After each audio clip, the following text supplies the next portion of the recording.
ଆସି 5ଟା ବାଜିଲାଣି। ଏ ପିଲାଟା କୁଆଡ଼େ ଗଲା ଏପର୍ଯ୍ୟନ୍ତ ଫେରିଲାନି?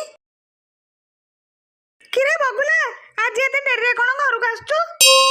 ବୋଉ, ବାଟରେ ପଥପ୍ରାନ୍ତ ନାଟକ ଚାଲିଥିଲା ତ ସାଙ୍ଗମାନଙ୍କ ସାଙ୍ଗରେ ଦେଖୁ ଦେଖୁ ଡେରି ହେଇଗଲା। କି ନାଟକ କିରେ? ନାଟକର ନାଁ ଥିଲା ବୋଉ ପରି କିଏ ହବ। ହଉ ହଉ, ଏବେ ଘରକୁ ଆ, ବାପାଙ୍କ ରାଗ ଦେଖିବୁ। କାହିଁ ମିଛ କହୁଛୁ କହିଲୁ ସବୁବେଳେ ବାପାଙ୍କ ନାଁରେ? ବାପା ରାଗିବେ ବାପା ରାଗିବେ। ଆଲୋ ତୁ ତ ବାପାଙ୍କୁ ରଗେଇ ଦଉଛୁ, ଆଉ ବାପା କ'ଣ ରାଗିବେ? ଆରେ ମୁଁ କାହିଁ ବାପାଙ୍କୁ ରଗେଇବି? ନୁହଁ ଆଉ କ'ଣ? ବାପା ପରା ସେଠି ଠିଆ ହେଇଛନ୍ତି ପେଣ୍ଟିଂ ହେଇକି। ନାଟକ ସରୁ ସରୁ ସେଇଟା ଆରମ୍ଭ କରିବେ। କାଳେ ମତେ ଦେଖିଦେବେ ବୋଲି ମୁଁ ଅଧା ନାଟକରୁ ପଳେଇ ଆସିଛି। ତ ବାପା ପୁଣି କି ନାଟକ କରିବେ କିରେ? ବୋତଲ ଭାଙ୍ଗିବି ଗୋରି ତୋ ଦୁଆରେ।